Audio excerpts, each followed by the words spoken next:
It was just after 4 a.m. on November 13, 2022, when a silent figure slipped into a small off-campus home in Moscow, Idaho, a house where 5 University of Idaho students slept inside. Within minutes, 4 of them were brutally stabbed to death.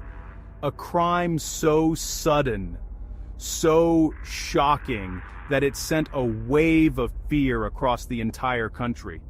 But how did investigators trace this nightmare back to a seemingly ordinary criminology PhD student, a man no one suspected?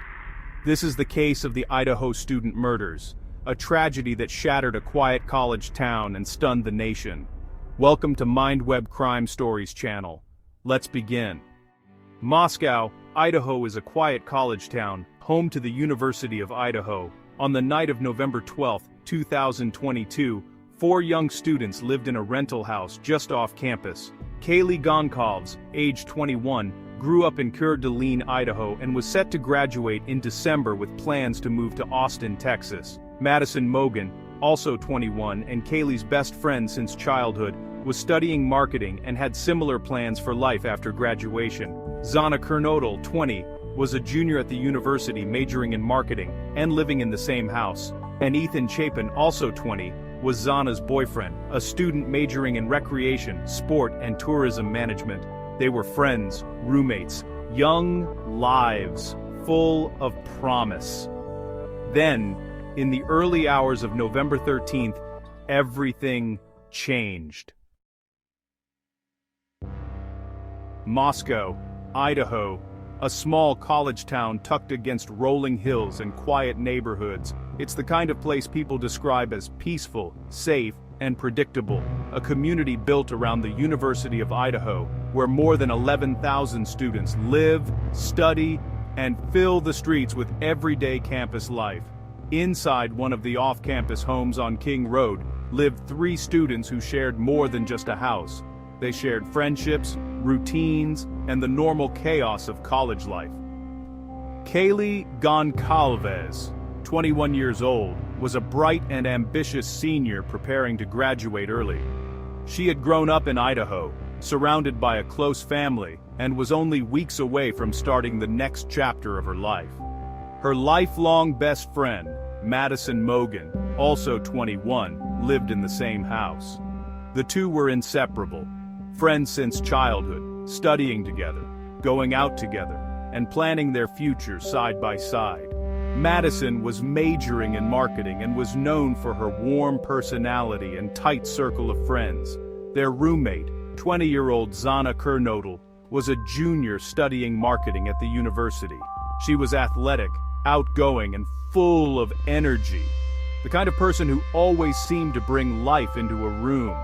Xana's boyfriend, Ethan Chapin, also 20, didn't live in the house, but he spent the night there often.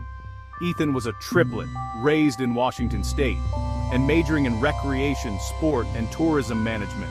He was known as kind, easygoing, and deeply devoted to his family and his siblings. Together, the 4 weren't extraordinary in any unusual way. And that's what made their lives so relatable.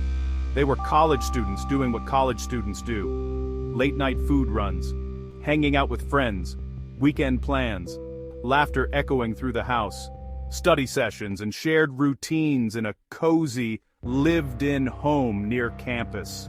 Nothing about their lives suggested danger. Nothing hinted at the horror that was about to enter their home. To everyone around them, it was just another quiet night in Moscow. On the night of November 12, 2022, the King Roadhouse felt like any other weekend home in a college town. Some of the roommates spent the evening out, grabbing late-night food, visiting friends, enjoying the final weeks of the semester. Others stayed in, relaxing after a long day. By the early morning hours, everyone had drifted back to the 3-story home, settling into their rooms as the lights dimmed and the neighborhood grew quiet. Just before 4 a.m., the peaceful routine began to shift. Inside the house, someone noticed a sound, something faint, something out of place. A thump, a shuffle, a noise that didn't fit the familiar rhythm of roommates coming and going. At first, it might have seemed harmless. College houses are always full of movement, even late at night. But this time, it wasn't a friend returning. It wasn't a roommate grabbing water from the kitchen. In the stillness of those early hours, an intruder had slipped into the home, moving silently through the rooms while the students slept. No warning, no reason to believe anything was wrong. Just a presence in the darkness that none of them were aware of. And in the minutes that followed, the horror would unfold, but at that moment, no one yet knew who, or why, he was there. Inside the King Roadhouse, the intruder moved quickly. It took only minutes for everything to change. Sometime shortly after 4 a.m., in the darkness of that early morning, the attacker made his way through the rooms where the 4 students slept. Investigators later determined that some of the victims were likely still asleep when the assault began, unaware, unprepared, unable to react. Others showed signs that they woke up and tried to fight back, giving everything they had in those terrifying final moments. Neighbors later recalled hearing a single scream, sharp, sudden, and then silence. A silence so complete that no one realized the horror unfolding just feet away. The attack was fast, brutal, and targeted. No signs of a struggle in the hallways. No calls made from inside the house. Just a series of swift, devastating blows that ended 4 young lives in the space of moments. But one detail stood out. One detail that would later become crucial. The murder weapon itself was never found, not in the house, not in the surrounding neighborhood, nowhere. Yet left behind on a bed, almost deliberately stranded, was something investigators immediately recognized: the sheath of a large fixed blade knife. A piece of evidence that didn't belong to the victims, didn't belong in the home, and would soon become one of the most important clues in the entire case. In those early hours, no one knew the significance of the item resting there. But the single forgotten sheath would eventually help point investigators straight toward the person who had walked into the house that night and left 4 students. When police first entered the King Road home later that morning, the scene was overwhelming. 2 surviving roommates, still in shock, had called for help after discovering something was terribly wrong. Officers quickly secured the house, realizing almost immediately that they were dealing with one of the most complex and disturbing crime scenes the small city of Moscow had ever faced. Detectives, crime scene specialists, and state investigators worked hour by hour, collecting everything they could. In total, more than 100 pieces of physical evidence were gathered and sent to forensic labs for testing. Fingerprints, impressions, fibers, digital data, and multiple items from inside the rooms where the victims were found.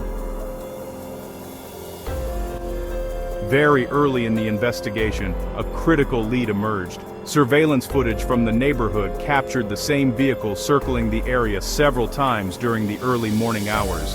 A white Hyundai Elantra. Investigators began searching for every matching vehicle registered in the region, narrowing thousands of possibilities down to just a handful. As detectives built their timeline, they turned to digital records. Cell phone data played a major role. According to the probable cause affidavit, one particular phone number had pinged in the area of the King Roadhouse multiple times in the months before the murders. Chopper den kon. Choppered theresin datan sabur datan again, in the hours after the attack, traveling south before going silent for a period of time during the window of the killings. The number belonged to a PhD criminology student living nearly 10 miles away. But the most important breakthrough came from inside the house itself. On one of the beds, investigators found a leather sheath for a large fixed-blade knife. Testing revealed a single source of male DNA on the button snap. That DNA did not match anyone in national databases. But through investigative genetic genealogy, analysts were able to trace it to the family line of one man. When detectives later collected a direct cheek swab from that individual, the results were unmistakable. The DNA on the sheath and the DNA from the swab belonged to the same person. By then, investigators had also gathered additional circumstantial evidence. According to court documents, the suspect's car had been observed leaving the vicinity of the crime scene at high speed.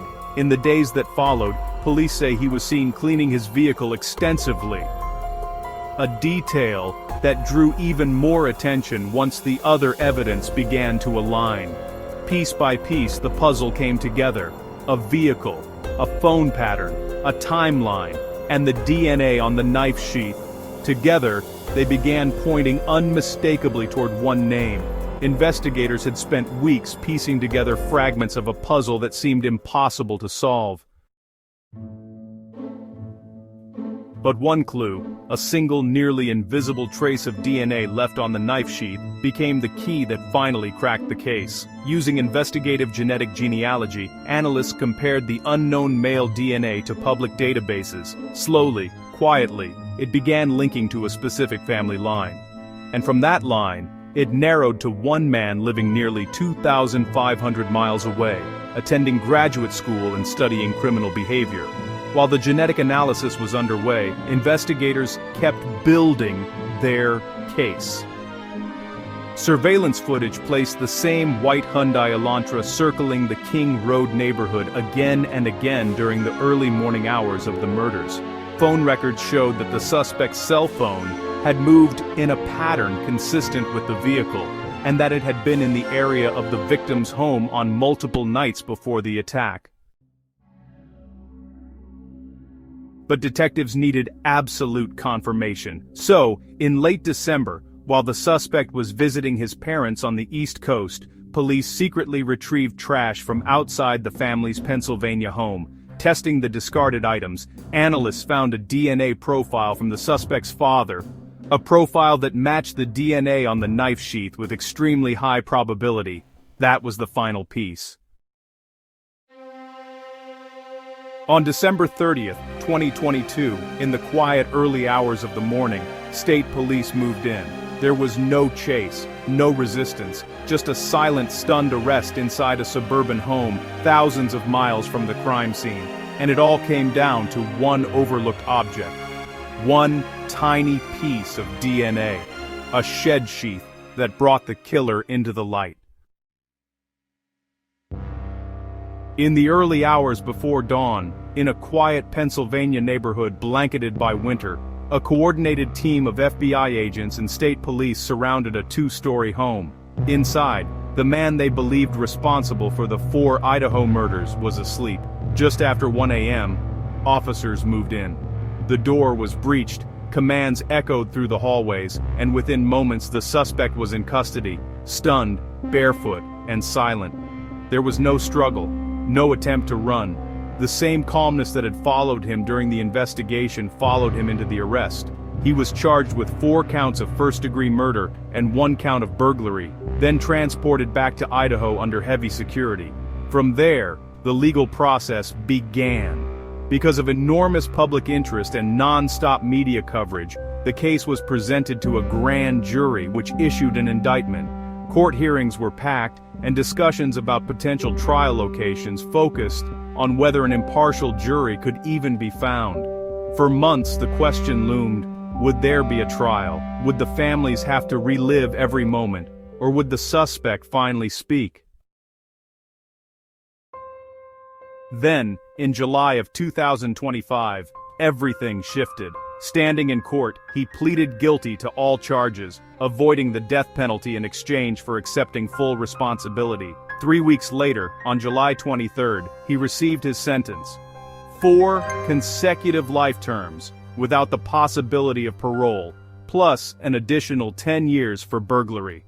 In the courtroom, the families of the victims delivered emotional impact statements, voices shaking, photos in hand, describing the dreams stolen and the futures erased.